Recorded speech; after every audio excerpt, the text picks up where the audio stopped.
Hare Hare Krishna Mataji, దండవత్ Pranam Mataji. Hare Krishna dear devotees, అందరికి ధన్వత్ ప్రణామ్ అండి. హరే అందరికి మన కృష్ణ భగవద్గీత మాతాజీ, సెషన్ దండవత్ కి ప్రణామ్ స్వాగతం. మాతాజీ. హరే హరే కృష్ణ కృష్ణ దండవత్ మాతాజీ, ప్రణామ్. హరే దండవత్ కృష్ణ ప్రణామ్. మాతాజీ, దండవత్ ప్రణామ్. హరే కృష్ణ డివోటీస్, ధన్వత్ ప్రణామ్ అండి. హరే కృష్ణ మాతాజీ, దిన్వత్ ప్రణామ్. ధన్వత్ హరే ప్రణామ్ కృష్ణ మాతాజీ, దండవత్ ప్రణామ్ మాతాజీ. హరే కృష్ణ కృష్ణ కృష్ణ హరే కృష్ణ డివోటీస్, హరే ధన్వత్ కృష్ణ ప్రణామ్ అండి. హరే రామ హరే రామ రామ హరే కృష్ణ హరే మాతాజీ, కృష్ణ హరే కృష్ణ. హరే రామ హరే హరే రామ. కృష్ణ. సో అందరికి స్వాగతం అండి. చక్కగా మనం భగవంతుని దర్శనం చేసుకుని ఈరోజు సెషన్లోకి అడుగు పెడదాం.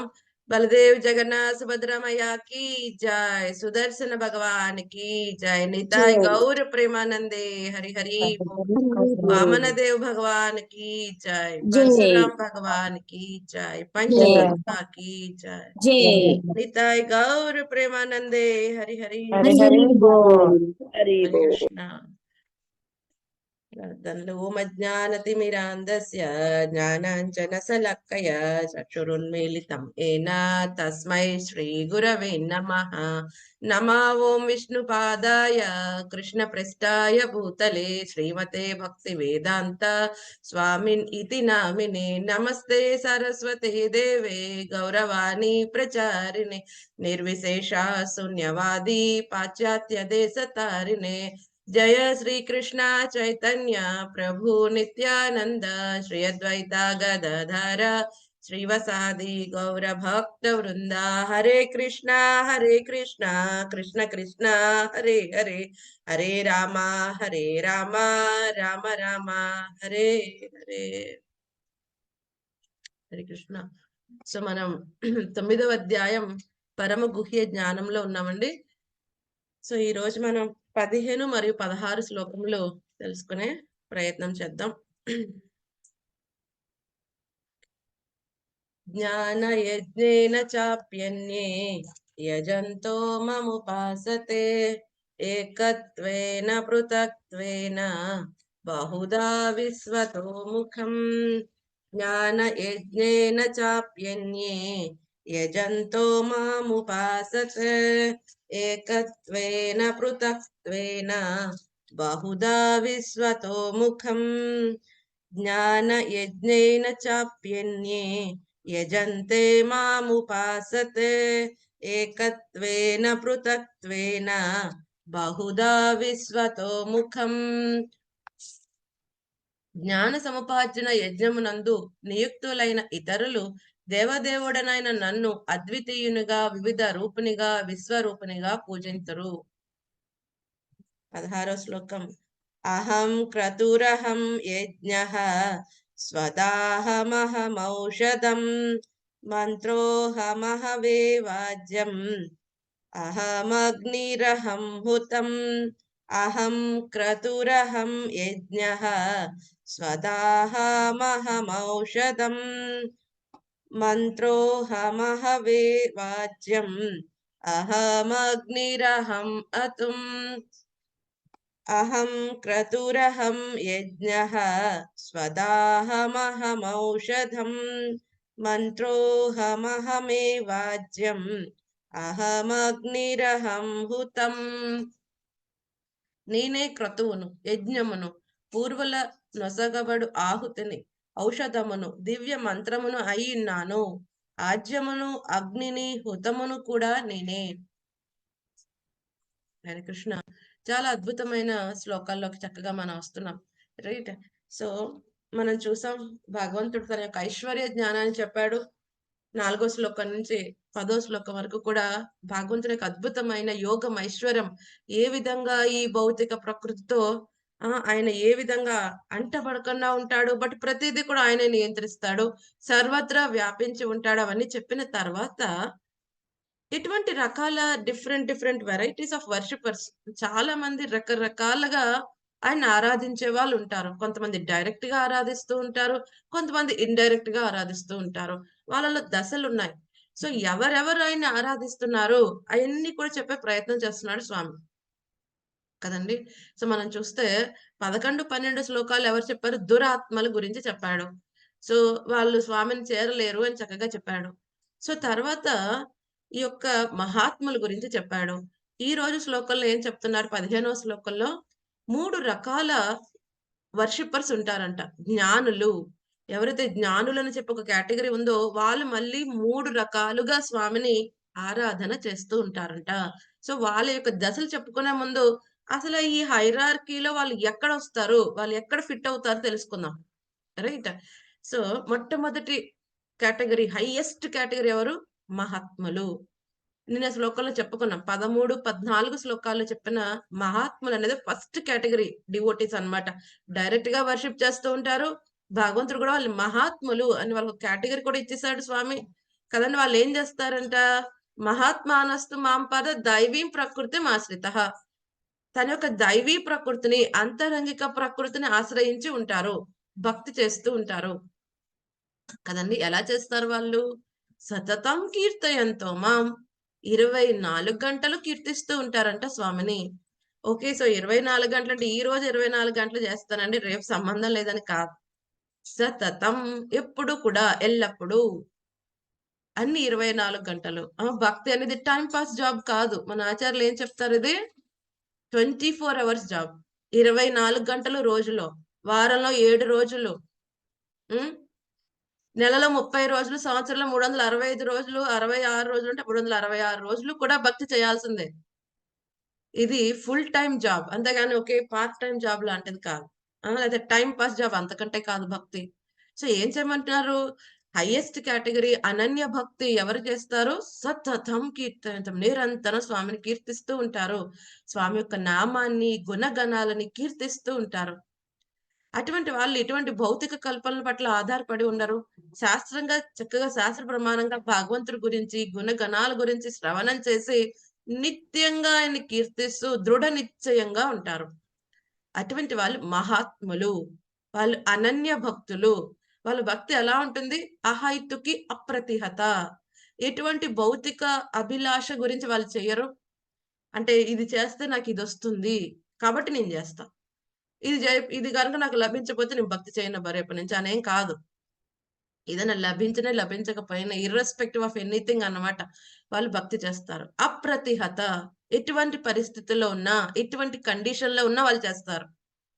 కదండీ! ఓహ్! ఈరోజు చక్కగా వాతావరణం బావుంది. ఈరోజైతే ఎక్కువ జపం చేస్తాను. ఈరోజు ఎండగా ఉంది. ఒక్క రౌండ్ కూడా నా వల్ల కాదు. అలా కాదు. ఏం చేయాలి? అహైతుకి అప్రతిహత. ఎటువంటి లాభాపేక్ష లేకుండా చేసేవాళ్ళు. అలాగే ఎటువంటి సందర్భం, ఎటువంటి సమస్య ఉన్నా, లేకపోయినా నిరంతరంగా సతతం అంటే నిరంతరంగా చేస్తూ ఉంటారు భక్తి వీళ్ళు. వీళ్ళు మహాత్ములు, అనన్య భక్తులు కదండీ! వీళ్ళు జీవన్ముక్తుల కింద ఉండటమే కాకుండా చక్కగా ఆధ్యాత్మిక ప్రపంచానికి కూడా చేరతారు. సో, ఇది మొదటి కేటగరీ. మరి రెండవ కేటగరీ ఎవరు? మనకి 7వ అధ్యాయంలో చెప్పాడు స్వామి. చతుర్విధ భజంతే మాం జనానాం సుకృతినర్జున. ఎవరంట? చతుర్విధ 4 రకాల వాళ్ళు, సుకృతులు, పుణ్యాత్ములు ఆయన్ని శరణు వెడతారంట. ఎవరు? అర్ధార్థి, అర్ధో, ఆర్ధి, జిజ్ఞాసు, భరతర్ష. కదండీ! ఎవరెవరొస్తారు? జ్ఞానీచ భరతర్షభ. ఫస్ట్ ఎవరు? ఆర్తి, కష్టాల్లో ఉన్నవాడు. అర్ధార్థి, ఏదో ఆశించి వస్తాడు. సంపదో, కీర్తో కదండీ! లేకపోతే ఐశ్వర్యం ఏదో ఆశించి వస్తాడు. పలుకుబడో సంథింగ్ ఏదో ఆశించి వస్తాడు. కదండీ! తర్వాత ఎవరు? ఈ యొక్క ఇన్‌క్విజిటివ్‌నెస్ ఏదో తెలుసుకోవాలని వస్తారు. నాలుగో రకం వాళ్ళెవరు? జ్ఞాని. వీళ్ళందరూ కూడా పుణ్యాత్ములు అంటున్నారు. అంటే మొదటి కేటగరీ లాగా మహాత్ములు కాకపోయినప్పటికీ కూడా పుణ్యాత్ములు. స్వామి అప్పటికి దాంతో పాటు చెప్పాడు. ఇంకొక 4 రకాల వాళ్ళుంటారు. వాళ్ళు పాపాత్ములు. వాళ్ళు నన్ను దరిచేరరు, శరణాగతి పొందరు. మూఢులు, నరాధములు, మయా ప్రహృత జ్ఞానులు, ఆసురి స్వభావం కలవారు స్వామిని శరణు వేడలేరు. కానీ వీళ్ళు పుణ్యాత్ములు. ఏదో ఆశించి వస్తున్నారు. ఏదో తెలుసుకోవాలని ఎక్కడికో వెళ్ళట్లేదు. ఏదో సినిమా గురించి తెలుసుకోవాలని వెళ్ళట్లేదు. స్వామి గురించి తెలుసుకోవాలని వస్తున్నారు. కదండీ! ఎవరినో ఎళ్లి చేయి చాచి అడగట్లేదు. వివిధ దేవీ దేవతలను గాని, లేకపోతే భౌతిక ప్రపంచంలో ఎవరో వ్యక్తిని అడగట్లేదు. ఏం కావాలని స్వామి దగ్గరికి వస్తున్నారు. కాబట్టి వీళ్ళు కనీసం పుణ్యాత్ములు. సో, ఇటువంటి పుణ్యాత్ములు కూడా మహాత్ములయ్యే అవకాశం ఉన్నది. ఒక శుద్ధ సాధు సంఘ యొక్క సాంగత్యం దొరికితే, శుద్ధ భక్తుడి యొక్క సాంగత్యం దొరికితే, వీళ్ళు కూడా మహాత్ముల కేటగరీకి వెళ్తారు. ఈ 2 కేటగరీస్ ఆల్రెడీ మనం చక్కగా చర్చించుకున్నాం. ఈరోజు 15వ శ్లోకంలో చెప్పేది 3వ కేటగరీ. ఏదైతే ఇక్కడ ఏమని చెప్పారు? అర్ధార్థి, జిజ్ఞాసు, జ్ఞాని. సో ఈ జ్ఞానిలో మళ్ళీ 3 రకాల తరగతులుంటారు కదండీ! సో వాళ్ళ యొక్క అండర్‌స్టాండింగ్ బట్టి, వాళ్ళ యొక్క ఆరాధన పద్ధతిని బట్టి వాళ్ళని మళ్ళీ 3 కేటగరీస్‌లో పెట్టాడు స్వామి. సో అదే ఈరోజు మనం తెలుసుకోబోతున్నాం. ఎవరు ఆ 3 కేటగరీస్ వాళ్ళు? కదండీ! ఆ జ్ఞానులెవరో 3 కేటగరీస్ వాళ్ళు. సో ఏమంటున్నాడు స్వామి ఫస్ట్ కేటగరీ ఎవరంట? ఏకత్వేన. ఏకత్వేన అంటే ఏకభావంతో. హ్మ్. ఏకభావంతో స్వామిని అంటే వాళ్ళేమనుకుంటారు? నేను భగవంతుడే అని అనుకుంటారు. సో ఏకభావంతో వాళ్ళు స్వామిని ఆరాధన చేస్తూ ఉంటారు. ఇది కూడా వన్ కైండ్ ఆఫ్ ఆరాధన అని చెప్పబడుతుంది. ఎందుకంటే వాళ్ళకొక క్లారిటీ ఉంటుంది. నేను ఈ దేహం కాదు. నేను ఆత్మ స్వరూపుడిని. కనీసం అంతవరకు వాళ్ళు అర్థం చేసుకుంటారు.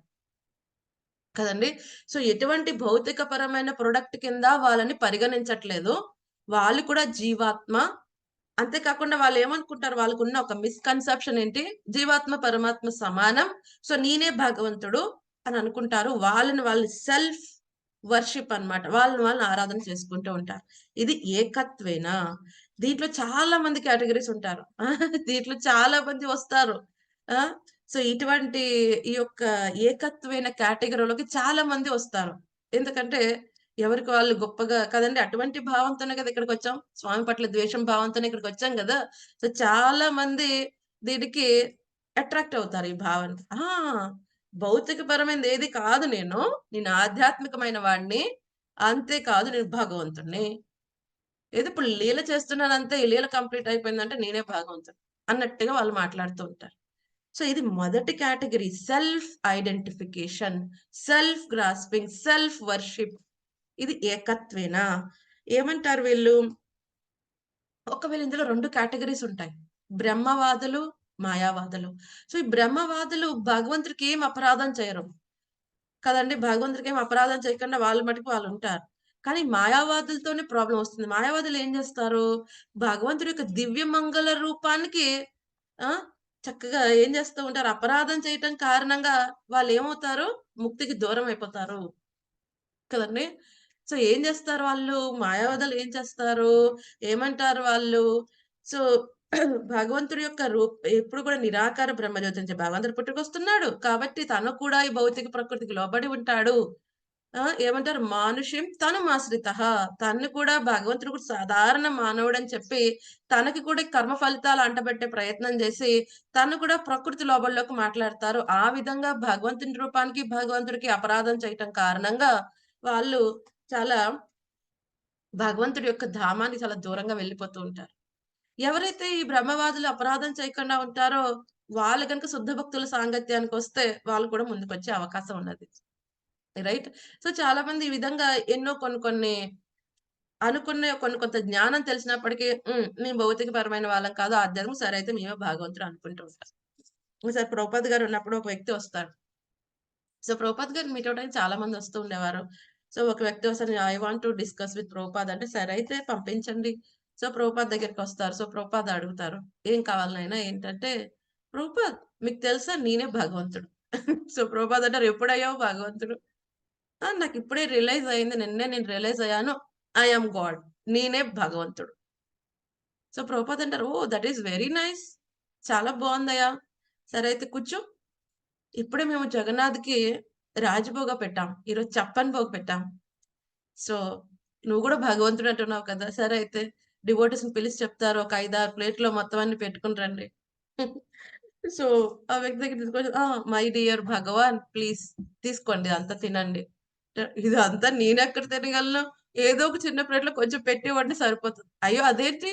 మీరే భగవాన్ అన్నారు. మా జగన్నాథ్ ఇప్పుడే చెప్పన్ భోగ్ తిన్నాడు. పొద్దున్న బాల్‌భోగ్ తిన్నాడు. తర్వాత దర్శనహారతి ముందు మళ్ళీ పెట్టాం ప్రసాదం. మళ్ళీ ఇప్పుడు రాజభోగ్‌లో చెప్పన్ భోగ్ తిన్నాడు. మళ్ళీ 2 గంటలైతే మళ్ళీ డివోటీస్ మళ్ళీ పెడతారు. మళ్ళీ ఆయన తింటాడు. ఆయనెప్పుడు అమ్మో! చెప్పన్ భోగ్ తిన్నాను కడుపు నిండుగా ఉంది వద్దని ఎప్పుడు చెప్పలేదు. సో మీరిప్పుడే ఫ్రెష్‌గా భగవంతుడయ్యారు. సో మీరెందుకు అలాంటి దయచేసి తినండి. అంటే లేదు లేదు ఇది అసాధ్యం తినలేను. కానీ ప్రయత్నించండి. సో ఆ వ్యక్తి చాలా కష్టపడి తింటాడు. ఆల్‌మోస్ట్ 6 ప్లేట్స్‌లో మొత్తాన్ని తీసుకొనొస్తాడు డివోటర్. రెండో ప్లేట్ తినబట్టి తనకు కడుపు పట్టేసుకుంటాడు. కడుపు నొప్పొచ్చేస్తుంది ప్రభుపాద నా వల్ల అదేంటయ్యా! భగవంతుడన్నావు. ఆ! భగవంతుడన్నావు. నీ శరీరాన్ని నువ్వే కంట్రోల్ చేసుకోలేకపోతున్నావు. కాసేపటికి నేచురల్ కాల్ వస్తుంది. బాత్రూమ్‌కి వెళ్ళాలి. So Prabhupad I want to use bathrooms అని బాత్రూమ్కి వెళ్ళాలి. సో ప్రభుపాద్ అంటారు, నువ్వు భగవంతుడు కదా, కంట్రోల్ చేసుకోలేవా? భగవంతుడు పంచభూతాలను కంట్రోల్ చేస్తాడయా. సో కొంచెం సేపు నీ యొక్క శరీర నెసెసిటీస్ నువ్వు కంట్రోల్ చేసుకోలేవా? నువ్వేం భగవంతుడివి. సో అప్పుడు ఆ అబ్బాయికి అర్థమవుతుంది, ఐఎమ్ నాట్, ప్లీజ్ ప్రభుపాద్ నాకు అర్థమైంది, కొంచెం బాత్రూమ్ యూజ్ చేసుకోను. సో బాత్రూమ్కి వెళ్తా, సో బాత్రూమ్ బయట గడి పెట్టేస్తారు. సో వ్యక్తి డోర్ కొడుతుంటారు, తీయట.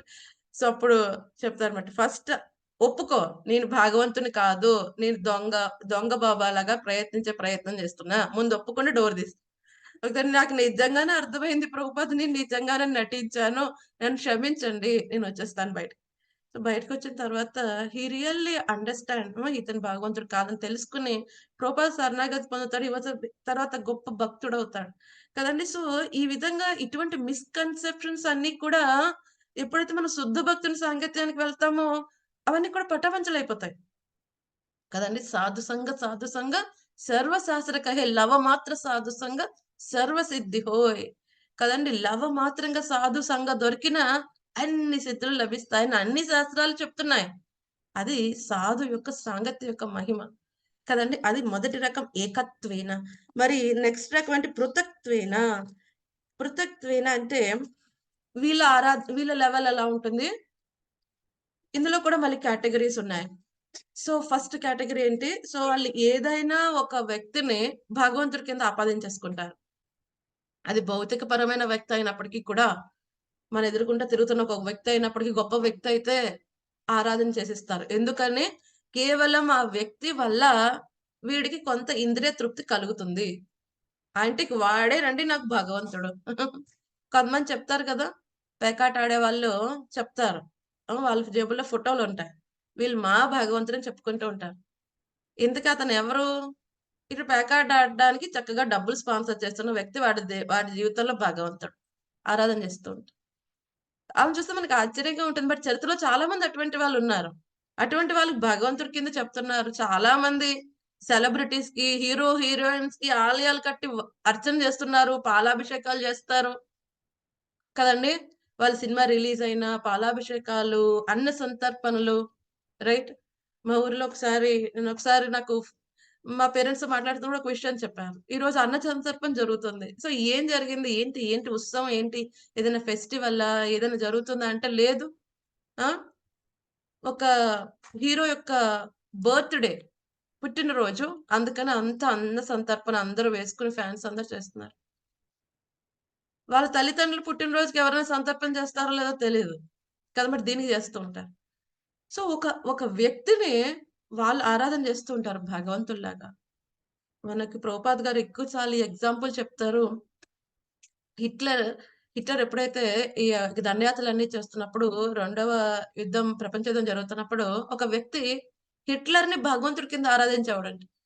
సో ఎందుకంటే ఈ యొక్క యుద్ధం జరుగుతుంటే వాళ్ళ కారణంగా, నేను బ్లాక్ మార్కెటింగ్ చేయటం కారణంగా ఎన్నో లక్షలు గడించారు కాబట్టి హిట్లర్ నాకు దేవుడితో సమానం.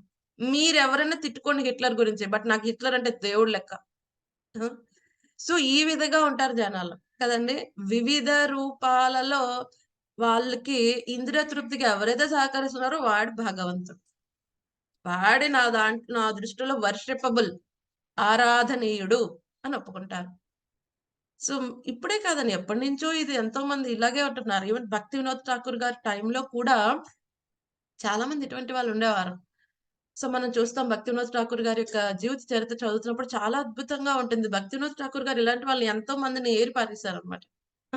వాళ్ళ యొక్క నిజమైన స్థితిని అందరికి తెలియచేసి వాళ్ళని ఏరిపారేసేవారన్నమాట. సో భక్తి వినోద్ ఠాకూర్ గారు ఒకసారి పూరిలో మెజిస్ట్రేట్ కి దూర సమయంలో ఒక వ్యక్తి వస్తాడు, బిషాకి షేడా అని. ఒక మిస్టిక్, కొన్ని పవర్స్ ఉంటాయి. అంటే ఇప్పుడు అగ్నిలో కూర్చుంటాడు కానీ మండడు, ఇలా గాల్లో తేలి కూర్చుంటాడు, లేకపోతే తన నుదిటి నుంచి పై నుంచి మంటలు రప్పిస్తూ ఉంటాడు. సో ఇవన్నీ చూసామా అని భగవాన్ మామూలు వాళ్ళైతే అగ్ని టచ్ చేస్తే మండిపోతారు, నేనేమైనా మండిపోతున్నానా, చూడండి ఐఎమ్ భగవాన్ అని చెప్పి ఏం చేస్తున్నవాడు, ఈ పూరి దగ్గరలో ఒక విలేజ్ దాంట్లో సెటిల్ అయిపోయితే కాకుండా ఏం చేస్తాడు, అక్కడ ఉన్న వాళ్ళందరిని అట్రాక్ట్ చేసి, అక్కడ ఉన్న వాళ్ళందరినీ భగవాన్ నన్ను వర్షిప్ చేయండి, నాకు అన్ని ఇవ్వండి అని అడుగుతూ ఉంటాడు. అంతేకాకుండా నేను రాసలీల చేయాలి, అని చెప్పి అమ్మాయిలు పంపించమని, ఈ విధంగా ఎన్నెన్నో రకరకాల కార్యక్రమాలు చేస్తూ ఉంటాడు. సో, అప్పట్లో ఉన్న ఈ బ్రిటిష్ ప్రభుత్వం వాళ్ళకి టాకిల్ చేయాలంటే అతను అనుకుంటారు. ఇతన్ని టాకిల్ చేయాలంటే కరెక్ట్ పర్సన్ శ్రీల భక్తి వినోద్ ఠాకూర్ గారు. ఈయన్ని పంపిస్తే కరెక్ట్‌గా దీన్ని తీసేస్తాడు. ఎందుకంటే అక్కడ లా అండ్ ఆర్డర్‌కి చాలా కష్టమైపోతుంది. ఈవెన్ ఎవరు కూడా అక్కడికి వెళ్ళిన ఈ పోలీసులు గాని ఎవరు తనని రిస్ట్రిక్ట్ చేయలేకపోతున్నారు. ఆ మంటలు అవన్నీ చూసి వామ్మో! ఏం చేస్తాడో ఏంటో! ఎందుకంటే ఇంత పెద్ద పెద్ద జటాజూటాలన్నీ యేసుకొనున్నాడు. మంచి తేజంగా ఉంది శరీరం అంతా. భయపడిపోతున్నారు. నిజంగా విష్ణువేమో అని కొంతమంది ఆరాధన చేస్తున్నారు. ఆ! దాంతో పాటు ఇంకొక ఇద్దరు పక్కన బ్రహ్మ, శివ అని చెప్పి వాళ్ళని గూడా పెట్టి, సో, ఈ విధంగా మేము త్రిమూర్తులం అని చెప్పి, ఆ విధంగా అంత పెద్ద హంగామా చేస్తుంటే వాళ్ళు బ్రిటిష్ వాళ్ళు శ్రీ భక్తివినోద్ ఠాకూర్ గారి దగ్గరికొచ్చి చెప్తారన్నమాట. సో, చెప్తారు. సో, భక్తివినోద్ ఠాకూర్ గారంటారు, "సరే అయితే నేనెళ్లి చూస్తానసలు పరిస్థితి ఏంటి" అని. సో, అప్పుడు భక్తివినోద్ ఠాకూర్ గారి పేరు కేదార్‌నాథ్ దత్త. సో, కేదార్‌నాథ్ దత్త గారు భక్తివినోద్ ఠాకూర్ గారు అక్కడికి వెళ్తారు. వెళ్లి చూస్తారు. వెళ్లి ఎప్పుడైతే ఎళ్తారో, ఆ యోగి కదా కొన్ని యోగిక్ పవర్స్ ఉంటాయి. సో, మన గురించి తెలుసుకోగలరు వాళ్ళు. వాళ్ళు అన్నిటికన్నా చిన్నగా అవ్వగలరు, పెద్దగా అవ్వగలరు, మనని ఆవాహించగలరు, మన చేత కంట్రోల్ చేయగలరు, మనని హిప్నోటైజ్ చేయగలరు. చాలా విషయాలుంటాయి వాళ్ళ దగ్గర. వాళ్ళ యొక్క యోగ స్థితిని బట్టి. సో, ఎప్పుడైతే భక్తివినోద్ ఠాకూర్ గారు వెళ్తారు, నువ్వు కేదార్‌నాథ్ దత్త కదా! చాలా మంచివాడివి. కానీ నీకు నాకు ఎటువంటి వైరం లేదు. దయచేసి నా విషయాలు నువ్వు కల్పించుకోవద్దు. నువ్వు వెళ్ళిపో అని చెప్తానన్నమాట. సో, అక్కడ ఉన్న వాళ్ళందరికీ ఓహ్! భక్తి వినోద్ ఠాకూర్ గారి పేరు కేదార్‌నాథ్ దత్ ఇవన్నీ తెలిసాయి. ఓహ్! ఇయన్నీ ఇతనికి అన్నీ తెలుసు. నిజంగానే భగవంతుడు అనేవాళ్ళు కొంతమంది భగవంతుడు అంటున్నారు. కొంతమంది అనుకుంటున్నారు భక్తి వినోద్ ఠాకూర్ గారు వచ్చారు కదా! వీడి పప్పులు ఇంకా ఉడకవని అనుకునే వాళ్ళు కొంతమంది అనుకుంటున్నారు. సో, భక్తి వినోద్ ఠాకూర్ గారు చెప్పారు. ఫస్ట్‌లో ఏమి కోపం తెచ్చుకోలేదు. స్లోగా చెప్తున్నారు. కొంచెం ఎందుకంటే సామ, దాన, దండ. ఫస్ట్ ఏం చెప్పాలి? కొంచెం కరెక్ట్‌గా, స్లోగా బుజ్జగించి చెప్పే ప్రయత్నం చేస్తారు. కొంచెం మందలిస్తారు. వినకపోతే దండ పనిష్మెంట్ అవసరమే ఎవరికైనా సరే. కదండీ! ఇది పద్ధతి. ఒక పద్ధతి.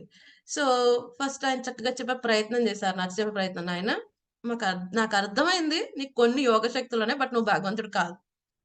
కావాలంటే నేను నిరూపించగలను నువ్వు భగవంతుడు కాదని. నాకు చాలా క్లారిటీగా తెలుసు నువ్వు భగవంతుడు కాదు. నీ గురించి ఎక్కడ ప్రస్తావన లేదు ఏ శాస్త్రంలో. నిన్ను నమ్మను నువ్వు భగవంతుడంటే. ఏవో కొన్ని యోగ శక్తులున్నాయి అంతవరకు ఓకే. గొప్ప యోగివి అవ్వచ్చేమో. కానీ భగవంతుడు కాదు. దయచేసి ఈ విలేజ్ విడిచిపెట్టి వెళ్ళిపో. పక్కనే పూరి, దగ్గరలో పూరి ఉంది. జగన్నాథుడున్నాడు. ఎళ్లి జగన్నాథుని వర్షిప్ చేసుకో. నువ్వు చేసిన పాపం నుంచి బయటపడతావు అని చెప్పి చక్కగా మంచిగా బుద్ధిగా చెప్తారు. వినడు కదండీ! కదండీ! బుద్ధిగా చెప్తే ఎవరు వింటారు మాట? అసలు వినరు. సో, వినడు. వినడం సరికదా ఇప్పుడు ఒక గొప్ప అపరాధం చేస్తాడు. ఏం చేస్తాడు? ఓహ్! జగన్నాథ్ దగ్గరికి వెళ్ళమంటున్నావా నన్ను? ఆ! ఆ జగన్నాథ్ చెక్కతో ఉంటాడాయా? సో, నేను నిజంగా భగవంతుడిని. ఆ! నన్ను ఆరాధన చెయ్యి. ఓ కేదార్‌నాథ్ దత్త అని చెప్తారన్నమాట. సో, ఎప్పుడైతే ఇలా చెప్తారో భక్తి వినోద్ ఠాకూర్ లైక్ మండిపోతున్న అగ్ని గోళంలా తయారైపోతాడాయన. ఎందుకంటే భక్తులు డీలింగ్స్ చాలా మృదువుగా ఉంటాయి. వేరే వాళ్ళతో చాలా అనవసరంగా దెబ్బలాటకి వెళ్లరు. వెరీ స్మూత్ హ్యాండ్లింగ్ చేస్తారు. బట్ ఎప్పుడైతే భగవంతుని భక్తుల్ని దూషించారో వాళ్ళు మండుతున్న అగ్ని కణంలాగా అయిపోతారు. అవ్వకపోతే తప్పది. సో, భక్తివినోద్ ఠాకూర్ గారు ఎంత కోపం తెచ్చుకుంటారంటే, "ఓ మూర్ఖుడా! యూ ఆర్ డెఫినిట్‌గా పనిష్మెంట్‌కి నీకింకా చెప్పటం లేదు. నిన్ను మందలించటం లేదు. నీకు పనిష్మెంటే కరెక్ట్. సరే అయితే తనని అరెస్ట్ చేసేయండి" అని చెప్తా. సో, కేదార్‌నాథ్ దత్త గారు, భక్తివినోద్ ఠాకూర్ గారిని ఆ వ్యక్తి చాలా భయపెట్టే ప్రయత్నం చేస్తాడు. నాకెన్ని శక్తులున్నాయో తెలుసా? మీ కుటుంబాన్ని ఏం చేస్తానో తెలుసా? ఈ గ్రామాన్నంతా ఏం చేస్తానో తెలుసా? అది, ఇది అని అరుస్తూ ఉంటాడు. సో, తన తల నుంచి మంటలు రప్పిస్తూ ఉంటాడు. ఎవరైతే అరెస్ట్ చేయాలనుకుంటున్నారో వాళ్ళు భయపడిపోతారు. భక్తివినోద్ ఠాకూర్ గారు చెప్తారు, "నో, నో, నో వీటికన్నిటికేం భయపడకండి వాడేం చేయలేడు" అని అరెస్ట్ చేసేస్తారు. అరెస్ట్ చేసేస్తారు. తీసుకొని వెళ్లి జైల్‌లో వేసేస్తారు. అంతా జరుగుతుంది. సో, 18 డేస్ తనకి టైమ్ ఇస్తారు. సో, లొంగిపో, ఒప్పుకో నీ తప్పు, నేను క్షమిస్తాం, శిక్ష తగ్గిస్తాం ఇయన్నీ చెప్పినా వినడు. వినడు సరికదా అక్కడి నుంచి ఏమి తినడు. తినకుండా అలా ఉంటాడు. చెప్తాడు, ఎవరైనా మీరు తినకుండా ఉండగలరా ఇంత శక్తిగా? చూడండి నేను తినకపోయినా ఎంత ఆరోగ్యంగా ఉన్నా నేను భగవంతుడిని అని రకరకాలుగా చెప్తూ భక్తి వినోద్ ఠాకూర్ గారిని హెచ్చరిస్తాడు. మీ కుటుంబాన్నంతా నాశనం చేసేస్తాను నన్నిలా చేస్తే. సో, ఏం చేస్తూ ఉంటాడంటే తన యోగ పవర్స్‌తో వాళ్ళ ఫ్యామిలీ అందరికి ఫీవర్స్ రప్పించేస్తాడు. ఎస్పెషల్లీ ఒక డాటర్ ఉంటుంది. వెరీ స్మాల్ డాటర్ భక్తివినోద్ ఠాకూర్ గారికి. Second daughter I think 7 years old. So అప్పుడు అమ్మాయికి చాలా ఎంత తీవ్రమైన ఫీవర్ వస్తుందంటే almost at the edge of death అన్నమాట. ఇంక మృత్యు వచ్చేస్తుందేమో అనిపిస్తుంది. సో భక్తి వినోద్ ఠాకూర్ గారు వాళ్ళ భార్య ఏడుస్తుంది. ఎందుకండి వీడు గొప్ప యోగిలా ఉన్నాడు విడిచిపెట్టేయండి. ఇలా అయితే మరి అందరి మీదకొస్తుంది. ఎందుకంటే అందరూ ఆల్మోస్ట్ చాలా తీవ్రమైన అనారోగ్య స్థితికి వస్తారు. భక్తి వినోద్ ఠాకూర్ గారు ఒక్కటే మాట అంటారు. చనిపోతే అందరం చనిపోదాం. Let us all die. No problem. కానీ ఈ ధూర్తుడికి, ఈ మూర్ఖుడికి మాత్రం పనిష్మెంట్ రావాల్సిందే. ఒప్పుకునేదే లేదు. సో ఈ విధంగా జరుగుతుంది. సో ఈ విధంగా వాళ్ళు మాత్రం భగవంతుని మాత్రం విడిచిపెట్టరు. ఆ విధంగా చేస్తూ ఉంటారు. 18th డే వస్తుంది. ఆ టైంకి ఈసారి భక్తి వినోద్ ఠాకూర్ అసలు కనీసం లెగిసి నడవలేని స్థితికి వచ్చేస్తాడు. ఎందుకంటే తను కంట్రోల్ చేస్తున్నాడు. ఈ విధంగా హార్ట్ అటాక్ వచ్చే ప్రయత్నం చేస్తాడు. సో ఈ విధంగా ఎంత చేస్తున్నా సరే భక్తి వినోద్ ఠాకూర్‌ని స్ట్రెచర్ మీద మోసుకొని వస్తారు. జడ్జ్‌మెంట్ ఇవ్వడానికి. బట్ స్టిల్ తనొస్తారు. వచ్చి ఫైనల్‌గా జడ్జ్‌మెంట్ ఇస్తారు. 18 మంత్స్ తను జైల్‌లో ఉండాలి అని చెప్పి, తనకి సివియర్ పనిష్మెంట్ ఉంటుందని చెప్పి ఆర్డర్ జారీ చేసేస్తారన్నమాట. సో జారీ చేసేసిన తర్వాత కూడా తను అసలు ఒప్పుకోడు. తను అరుస్తూ ఉంటాడు. నేను చూస్తాను, మీ ఫ్యామిలీని చూస్తాను. అది, ఇది అంటూ ఉంటాడు. సో ఒకతను ఉంటాడు అక్కడ భక్తి వినోద్ ఠాకూర్ గారిని సపోర్ట్ చేస్తూ ఉంటారు. అందరూ కూడా అక్కడ బ్రిటిషర్స్ అందరూ కూడా. ఎందుకంటే ఇట్స్ వెరీ పవర్‌ఫుల్ పర్సన్. మీరు చూస్తే భక్తి వినోద్ ఠాకూర్ కోసం వాళ్ళొక రైల్వే స్టేషనే వేస్తారు ఆయన ఇంటి దగ్గర నుంచి ఆయన ఆఫీస్‌కి రావడానికి. ఎందుకంటే తను ఎంత పవర్‌ఫుల్‌గా డీల్ చేస్తాడంటే ఎవరైనా ఒక నార్మల్ ఒక మెజిస్ట్రేట్ ఒక 3 అవర్స్, 4 అవర్స్ తీసుకోవాల్సిన కేస్‌ని 3 మినిట్స్‌లో హ్యాండిల్ చేసేస్తాడాయన. ఇది అని. అంత టాలెంటెడ్ అన్నమాట. సో, కానీ భక్తి వినోద్ ఠాకూర్ అలా సఫర్ అవుతుంటే వాళ్ళందరికీ కూడా బాధ కలుగుతుంది. But he is working for us. మన ప్రాబ్లమ్స్ సాల్వ్ చేస్తున్నాడు. బట్ తన ప్రాబ్లమ్స్‌లోకి వెళ్తున్నాడు. సో, అక్కడ ఒక మెడికల్ ఆఫీసర్ ఉంటారన్నమాట. సో, ఆయన ఏం చేస్తాడు ఎప్పుడైతే దీన్ని జైలుకి తీసుకొని వెళ్తున్నారో ఈ యొక్క యోగిని ఎనకాల నుంచి దూకి ఎనకాల నుంచి అతను పట్టుకొని తన హెయిర్ అంతా కట్ చేసేస్తాడు. ఎందుకంటే వాళ్ళకి జూటాల్లో అంత శక్తి ఉంటుంది కదా!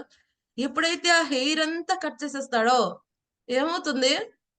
వెంటనే ఆ వ్యక్తి అలా కూలబడిపోతాడు. కింద పడిపోతాడు. ఎందుకంటే వాళ్ళ శక్తి అక్కడే ఉంటుంది. ఇన్నాళ్ళు తినలేకపోయినా సరే ఆ యొక్క యోగిక్ పవర్‌తో వాడు బతుకుతున్నాడు. ఎప్పుడైతే అదంతా హెయిర్ అంతా కట్ అయిపోయిందో వాడు అలాగా డెడ్ మ్యాన్ లాగా పడిపోతాడు. సో, అప్పుడు చెప్తారన్నమాట. "ఓ కేదార్‌నాథ్ దత్త, ఓ భక్తి వినోద్ ఠాకూర్ ఇది వీళ్ళకి ఇందులో శక్తి ఉంటుందని నేనెక్కడో విన్నాను. సో, మీరందరూ నువ్వు, నీ ఫ్యామిలీ సఫర్ అవుతున్నారు కదా! అందుకే ఇది ట్రై చేశాను."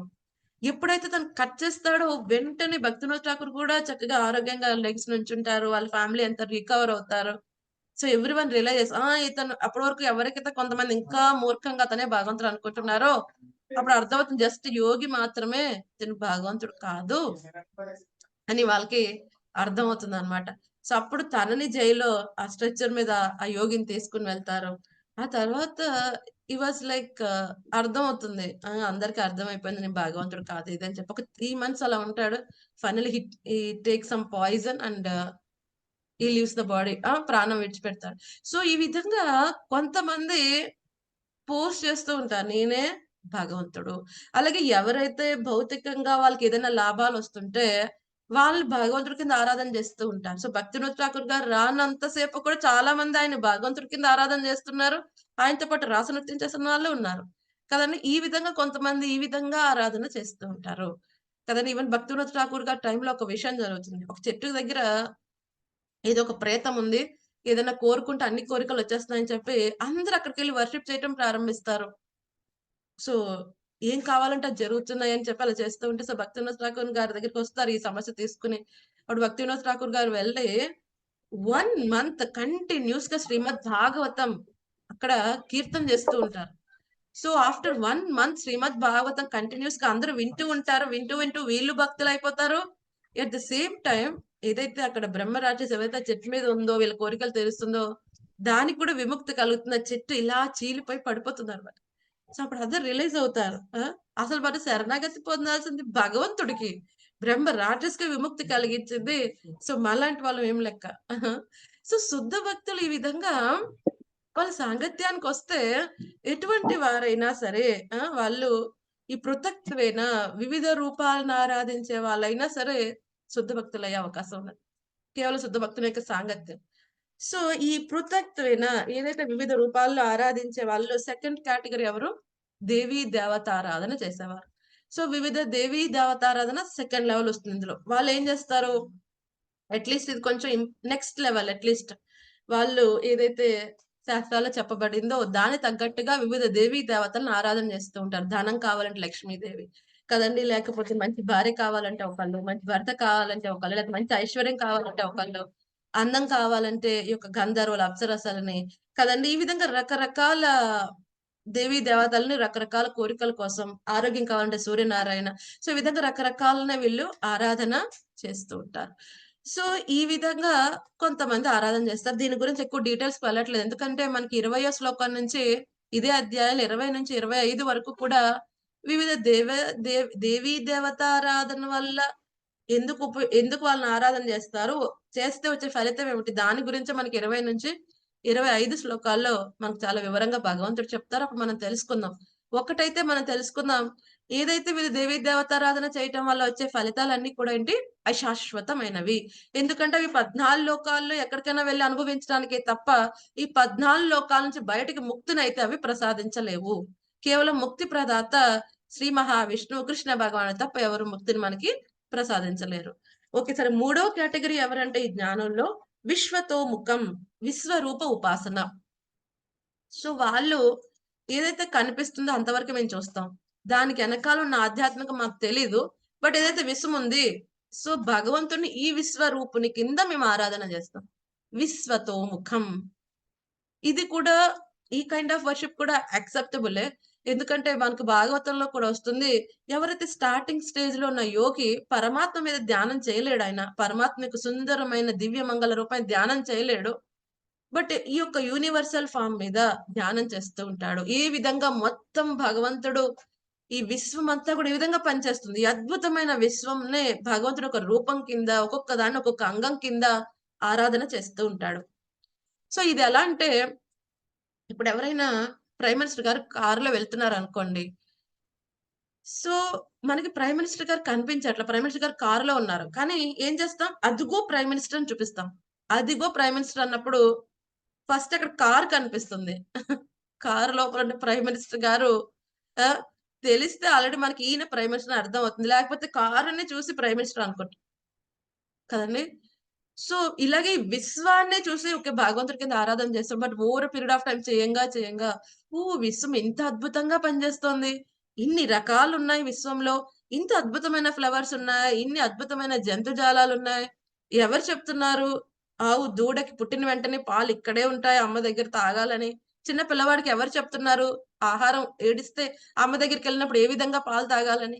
ఈ జ్ఞానం ఎలా వస్తుంది, ఈ జంతు జీవాలు పుడుతున్నాయి ఎలా వస్తున్నాయి, వాటికి ఆహారం తీసుకోవాలి, పక్షులు ఎంత అద్భుతంగా ఈ యొక్క నెట్స్ అన్ని కడుతున్నాయి, వాటి గుడారాలు కడుతున్నాయి, ఎలా కడుతున్నాయి, ఎంత ఇంజనీరింగ్ ఎంత పర్ఫెక్ట్ గా కడతాడో ఒక ఇంటిని, అంత అద్భుతంగా వాటి గుడారాలు గూడులు ఎలా కట్టుకుంటున్నాయి.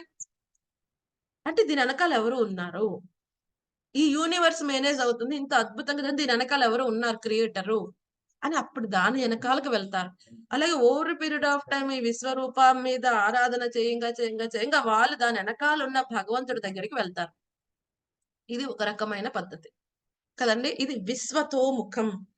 సో ఈ విధంగా ఈ 3 రకాల వాళ్ళు ఉంటారు. ఎందుకంటే వీళ్ళు స్వామి యొక్క ఆధ్యాత్మిక రూపాన్ని ఇంకా ఆరాధన చేయలేరు కాబట్టి వీళ్ళు ఈ విశ్వరూప ఆరాధన అనేది చేస్తారు.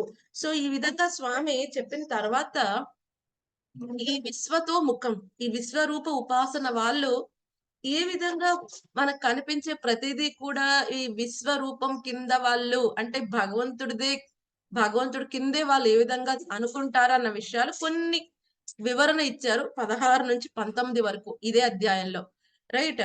అలాగే మనం చూస్తే 11వ అధ్యాయం విశ్వరూప వర్ణన మొత్తం దాని గురించి వివరించబడింది. అర్జునుడు ప్రశ్నించినప్పుడు విశ్వరూప వర్ణన మొత్తం చెప్తారు.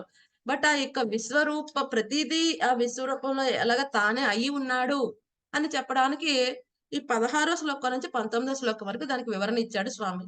సో ఈ రోజు మనం 16 వరకు తెలుసుకుంటాం. రేపు మనం మిగతా శ్లోకాలు 17, 18, 19 రేపు తెలుసుకుందాం.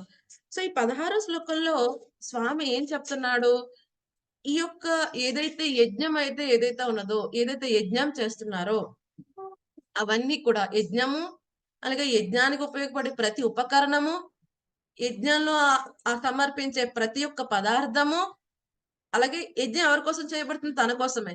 సో ప్రతిదీ కూడా నేనే అని చెప్పబడుతుంది. సో ఇక్కడ 16 శ్లోకంలో చూస్తే ఎన్నిసార్లు అహం అని ఉపయోగించారు? ఎవరైనా అబ్జర్వ్ చేశారా? ఎన్నిసార్లు అహం అని ఉపయోగించారు?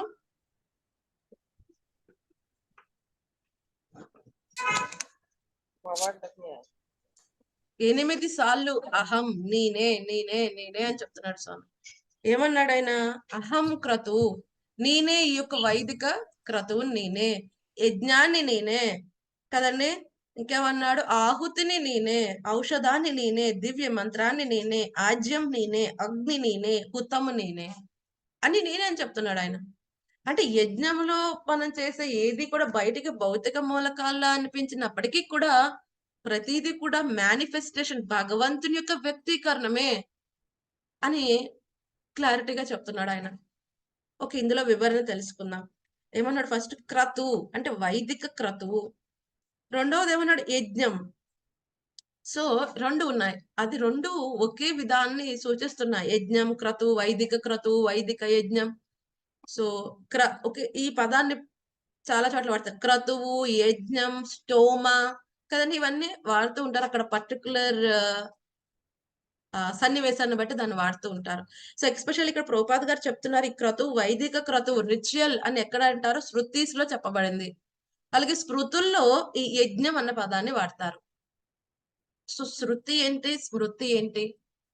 శృతి అంటే ఏదైతే భగవంతుడి నుంచి డైరెక్ట్ గా మనం పొందింది, భగవంతుడి నుంచి మనం విన్నాం డైరెక్ట్ గా. స్మృతి అంటే ఎవరైతే భగవంతుడి దగ్గర నుంచి విన్నారో మళ్ళీ వాళ్ళు రచించింది, వాళ్ళు రాశారు పుస్తక రూపంలో మనకి. అంటే వాళ్ళ రియలైజేషన్స్ కొంచెం యాడ్ చేసి, సో ప్రస్తుతానికి మనం ఎలాగా దాన్ని అవలంబించాలి, ఆ విధంగా దాన్ని రాస్తారు. అది స్మృతి. సో ఈ స్మృతులన్నీ ఆ శృతి బేస్డ్ గానే ఉంటాయి. సో ఇప్పుడు భగవద్గీత చూసామనుకోండి, అది శృతియా స్మృతియా? శృతి శాస్త్రం మాతాజీ భగవద్గీత భగవంతుని ముఖత స్మృతి కాదా? స్మృతి స్మృతి కాదా? శాస్త్రం, శృతి శాస్త్రం. స్మృతి కాదా? స్మృతి అంటే ఇప్పుడు రెండు అవుతుంది భాగవతం మాతాజీ. అయితే స్మృతి శృతి స్మృతి శాస్త్రం రెండు అవుతుంది. అవుతుంది. మరి భగవద్గీత మహాభారతంలో ఉన్నది, మరి స్మృతి కాదా? స్మృతి కూడా అవుతుంది మాతాజీ. మాతాజీ అవుతుంది. నేను మాతాజీ అదే భగవద్గీత శృతి స్మృతి శాస్త్రం కూడా మాతాజీ. అవుతుంది. హరే భగవద్గీత కృష్ణ మాతాజీ. శృతి హరే కృష్ణ మాతాజీ. అట్ ద సేమ్ శృతి టైం, శృతి Bhagavad Gita at the same time శృతి మరియు స్మృతి కూడా, రెండు కూడా. ఎందుకంటే భగవద్గీత డైరెక్ట్ గా స్వామిని చెప్పబడింది శృతి, మళ్ళీ దాన్ని వేదవ్యాసుల వారు మనకి మహాభారతంలో దాన్ని యాడ్ చేశారు. కాబట్టి స్మృతి కూడా రెండు, భగవద్గీత శృతి స్మృతి రెండు కూడా ఇది వేదాల సారం, అపౌరుషేయం భగవద్గీత కదండి. అపౌరుషేయం భగవంతుడిచే చెప్పబడింది, మానవులు ఎవరు చెప్పలేరు కదండి. స్వయంగా దేవాది దేవుడిచే చెప్పబడింది శృతి. దాన్ని మళ్ళీ మనకి యొక్క మహాభారతంలో యాడ్ చేయటం కారణంగా అది స్మృతి కూడా అవ్వబడింది కదండి. సో ఏదైతే వేదములు, 4 వేదములు డైరెక్ట్ గా భగవంతుడి నుంచి వస్తాయి, అవి శృతిలోకి వస్తాయి. అది మనకి ప్రథమ వ్యాలిడ్ పాయింట్. ఏదైనా వేదాల్లో చెప్పబడిందంటే అది వ్యాలిడ్ అంతే. స్మృతి అంటే ఏంటి? ఈ యొక్క వేదాల విన్నదే వాళ్ళు రాస్తారు. ఇప్పుడు మనుస్మృతి, మను ఇచ్చింది మనకి కదండి. సో ఎలా ఉండాలి, ఎలా చేయాలి మానవ జాతి అంతా ఆయన రాశాడు. అది దేని బట్టి ఆధారపడి ఉంటుంది? శృతిని బట్టి ఆధారపడి ఉంటుంది. అలాగే ఇతిహాసాలు, పురాణములు, రామాయణం, మహాభారతం ఇవన్నీ కూడా విని లేకపోతే చూసి రాయబడినవి కదండి. వాళ్ళ దివ్య దృష్టితో చూసి రాయబడినవి కొన్ని. కొన్ని సన్నివేశాల్లో వాళ్ళు ఉంటారు. రామాయణం రాసినప్పుడు వాల్మీకి ముని కొన్ని సన్నివేశాల్లో ఉండొచ్చు, కొన్ని సన్నివేశాలు దివ్య దృష్టి దర్శించి రాస్తాడు. కానీ ఇవన్నీ దేని మీద పర్టికులర్ గా బేస్ అయి ఉంటాయి? శృతికి ఎటువంటి అవరోధం చేయకుండా ఉంటాయి, దానికి డీవియేట్ అవ్వవు కదండి. అలాగే ఇక్కడ ఈ క్రతు అనేది ఈ శృతిలో చెప్పబడిన వాటి క్రతువు అనే పదం వాడతారు. అలాగే స్మృతిలో యజ్ఞము, యజ్ఞ కదండి అని వాడతారు.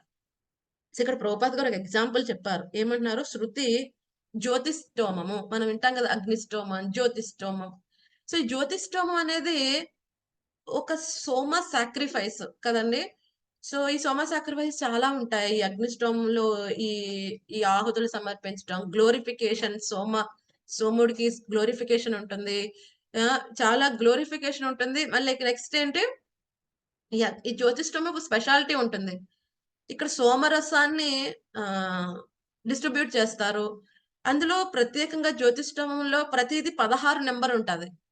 16 అంటే ఇప్పుడు ఆ యజ్ఞం చేయడానికి కావాల్సిన ప్రీస్ట్‌లు ఎవరైతే ఉన్నారో వాళ్ళు 16 మంది ఉంటారు. వాళ్ళు ఏదైతే ఆ యొక్క పాట్స్ సోమరస డిస్ట్రిబ్యూట్ చేసే వాళ్ళు ఒక 16 మందికి డిస్ట్రిబ్యూట్ చేయాలి మినిమమ్. సో, సంథింగ్ ప్రతీదీ 16తో ఉంటుంది. వెరీ పవర్‌ఫుల్ యొక్క అనుష్ఠానం అన్నమాట. రిచువల్ ఇది. ఇది జ్యోతిష్ఠోమం. సో, మెయిన్‌లీ దీనికి మనకి ప్రభుపాద్ గారు దీని గురించి 2వ అధ్యాయం భగవద్గీత ఒక భాషణంలో చెప్తారు.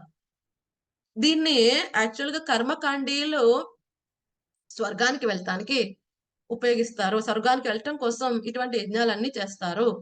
లేదా కొంతమంది సోమరస పానం చేయడానికి కోసం, చంద్రలోకానికి వెళ్ళడానికి రకరకాల ఇవన్నీ ఏంటి కర్మకాండి యాక్టివిటీస్. ఉన్నత లోకాలకి వెళ్ళడానికి, అక్కడ ఉన్నతమైన ఫెసిలిటీస్ పొందడానికి వాడుతుంటారు. సో, నెక్స్ట్ ఇంకోటి ఏమని చెప్పారు? యజ్ఞాల్లో ఆయన ఒక ఎగ్జాంపుల్ చెప్పారేంటి?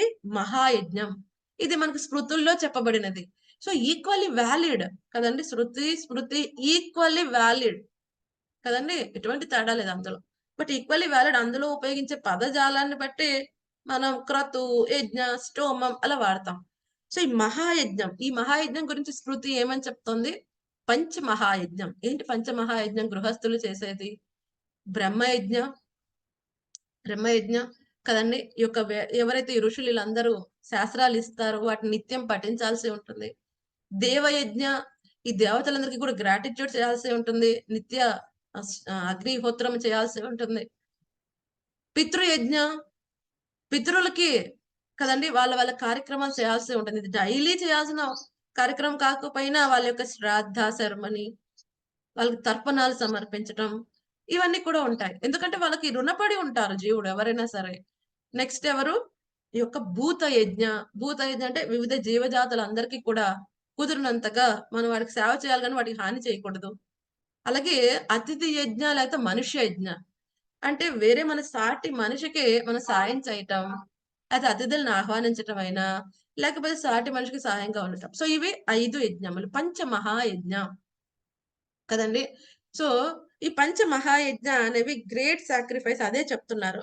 సో, నెక్స్ట్ ఏమని చెప్పారు? స్వధ. స్వధ అంటే ఆహుతి. ఈ ఆహుతి అంటే పితరులకి సమర్పిస్తారది. కదండీ! ఆహుతులు పితరులకు సమర్పిస్తారు. సో, అగ్ని ఏం చేస్తారు ఇది నెయ్యి సమర్పిస్తారు ఆహుతుల కింద.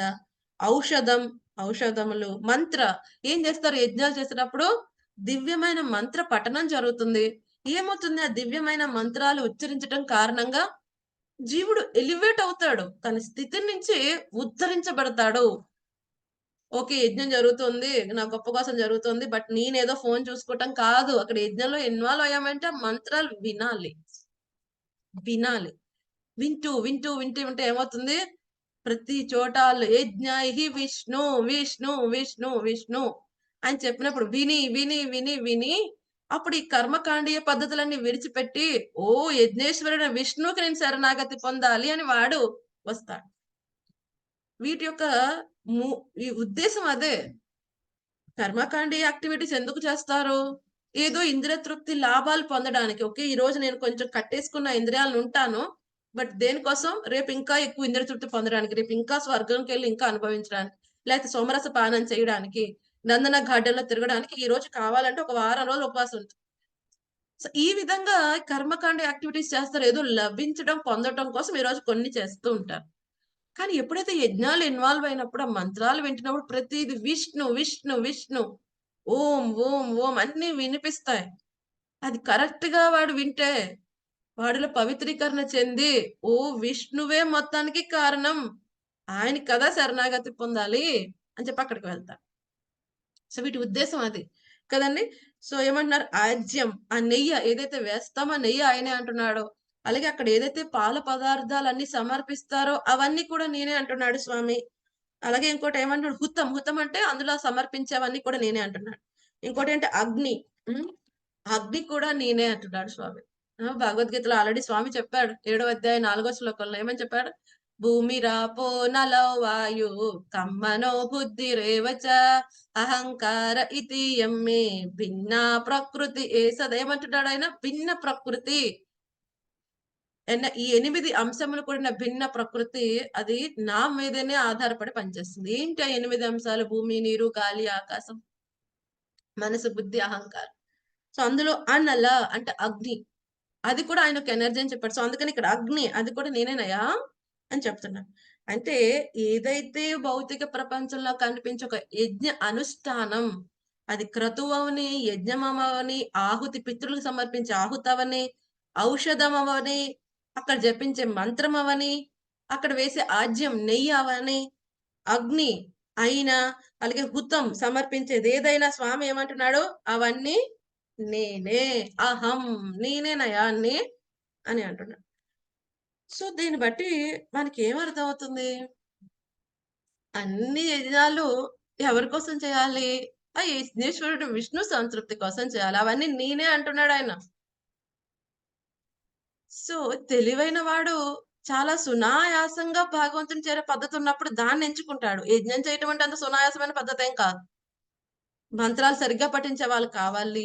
అందులో సమర్పించే ప్రతి పదార్థం నంబర్ 1 క్వాలిటీ అయి ఉండాలి. యజ్ఞం అయ్యి వచ్చిన తర్వాత వాళ్ళందరికీ కూడా సంతృప్తిగా, సమృద్ధిగా దాన ధర్మాలు చేయాలి.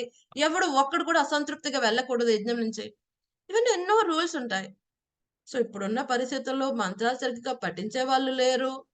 పోనీ మంచి నంబర్ 1 ప్రొడక్ట్స్ అందులో యజ్ఞంలో ఆహుతి చేద్దామంటే అవి దొరకట్లా. మరి ఏం చేయవచ్చు?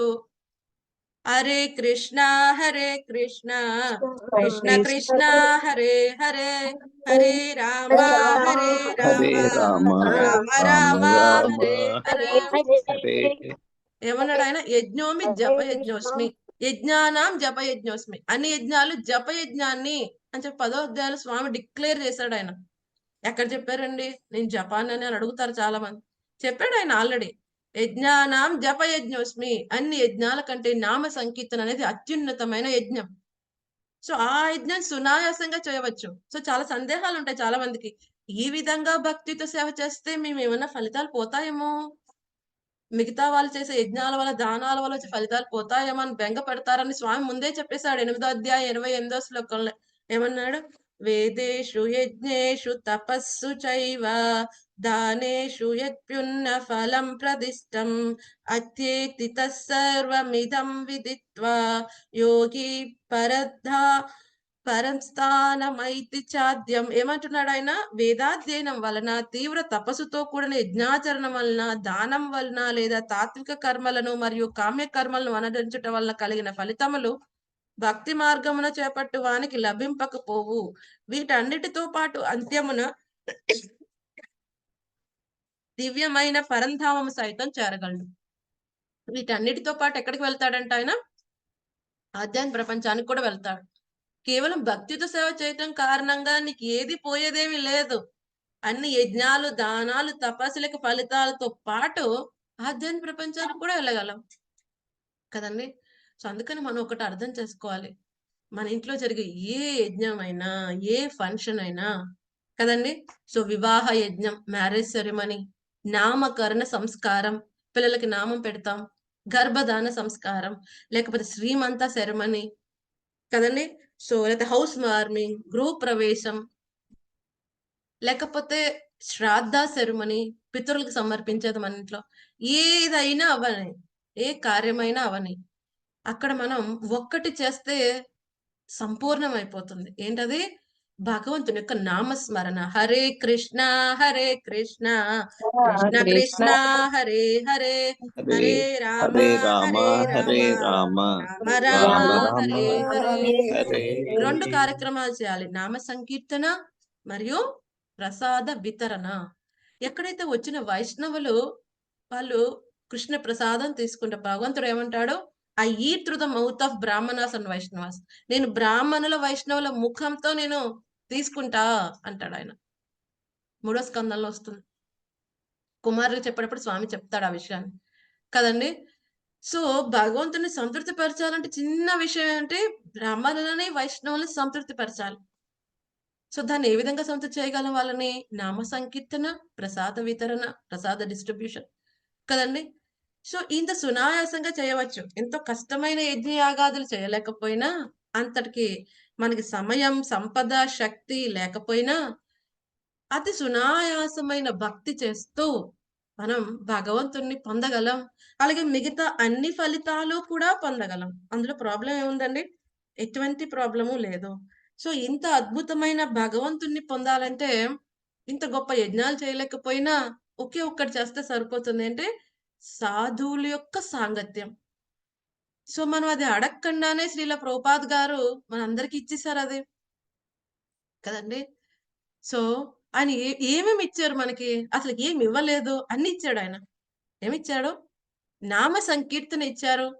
హరే కృష్ణ కృష్ణ కృష్ణ హరే హరే, హరే రామ హరే రామ రామ రామ హరే హరే. హరే. రెండోది ఏమిచ్చాడు ఆయన? భక్తుల యొక్క సాంగత్యం. కదండి! ఎంతో అద్భుతం. ఎంత మంచి ఇల్లు ఇచ్చాడు ఇస్కాన్ అనే మంచి సంస్థ. మంచి ఇల్లు ఇచ్చాడు. ఎవరికైనా ఎంత పెద్ద జమీందారుకైనా కొన్ని చోట్ల గెస్ట్ హౌస్‌లు ఉంటాయి. ముంబైలో, హైదరాబాద్‌లో ఇటువంటి పెద్ద పెద్ద ప్రాంతాల్లోనే ఉంటాయి. కానీ మన ప్రభుపాద్ గారు ఇచ్చిన ఇస్కాన్ యొక్క సంస్థలో ఎక్కడికి వెళ్ళినా మన ఇల్లు, సొంత ఇల్లు ఉంటుంది. కదండీ! అంత విధంగా మన ఇల్లు వ్యాపించి ఉన్నది. ఎక్కడికైనా వెళ్ళండి. ఏ టెంపుల్‌కైనా వెళ్ళండి. యూ విల్ ఫీల్ లైక్ మీ సొంత ఇంటికి వెళ్ళిన ఫీలింగ్ వస్తుంది.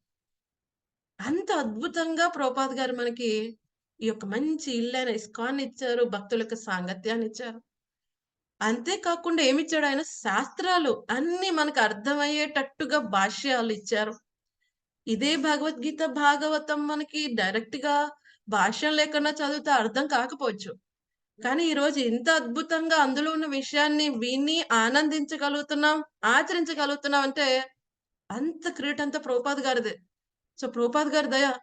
ప్రభుపాద్ గారు ఏమన్నారు? I will live through my books. నా పుస్తకాల ద్వారా మిమ్మల్ని ఎప్పుడు గైడ్ చేస్తూ శిక్షా గురువు కింద మీకెప్పుడూ ఉంటాను. పుస్తకాలిచ్చారు. నాలుగోది ఏమిచ్చారు అంతకంటే అద్భుతమైనది? కృష్ణుడినే ఇచ్చేసాడాయన. ఎంత అద్భుతమైన అర్చామూర్తులు. అర్చామూర్తికి, భగవంతుడికి ఎటువంటి తేడా లేదు. కదండీ! సో ఎంత అద్భుతమైన మాయాపూర్, వృందావన్ ప్రతి ఒక్క ఇస్కాన్ మందిరంలో ఎంత అద్భుతంగా దేదీప్యమానంగా స్వామి విరాజమానుడై ఉన్నాడు. ఇన్ని ఇచ్చేసాడాయన. ఇంత సునాయాసంగా భక్తి చేయవచ్చు. ఏమైనా కష్టం ఉన్నదా? ఒకప్పుడైతే సంస్థ స్థాపించినప్పుడు అందరూ ఇల్లు అన్నీ విడిచిపెట్టి టెంపుల్‌లోనే ఉంటూ అన్నీ చేసేవారు. ఇప్పుడు ఏమి చేయనవసరం లేదు. అంత కష్టం చేయాల్సిన అవసరం లేదు. ఎక్కడున్నామో అక్కడే ఉంటూ నామ సంకీర్తన, శాస్త్ర అధ్యయనం కదండీ! పుస్తక వితరణ, మనకి తెలిసిన ఈ యొక్క భగవద్ విజ్ఞానాన్ని అందరికీ అందిస్తూ, మనం ఆనందంగా ఉంటూ అందరిని ఆనందంగా ఉండగలిగేటట్టు చేయగలిగితే జీవితం సక్సెస్ అవుతుంది. అత్యున్నత పరిపూర్ణత్వాన్ని సాధిస్తాం. అంతే కాకుండా ఈ దేహం విడిచిపెట్టక ముందే మనం జీవన్ముక్తులవుతాం. విడిచిపెట్టిన తర్వాత ఆధ్యాత్మిక ప్రపంచానికి వెళ్తాం. ఇంతకన్నా ఏం కావాలండి ఎవరికైనా? సో ఇంత అద్భుతంగా మనకి శ్రీల ప్రభుపాద్ గారు మనకి జీవితాన్ని ఇంత ఆనందమయంగా చేసినప్పుడు కూడా మనం దుఃఖిస్తున్నామంటే మనెవరు మార్చలేరింక. ఇంత అద్భుతమైన ఒక పద్ధతి తెలిసిన తర్వాత ఒక ప్రాసెస్ ఇచ్చారు ప్రభుపాద్ గారు. It's a working process. ఈ ప్రాసెస్ తీసుకున్న తర్వాత ఎవరు పాడైపోయారు, నాశనం అయ్యారని ఎవరు ఇంతవరకు చెప్పలేదు. సో దీన్ని చూసుకొని చాలా మంది ఉద్ధరింపబడ్డారు. సో మనం కూడా ప్రయత్నిస్తే తప్పులేదు.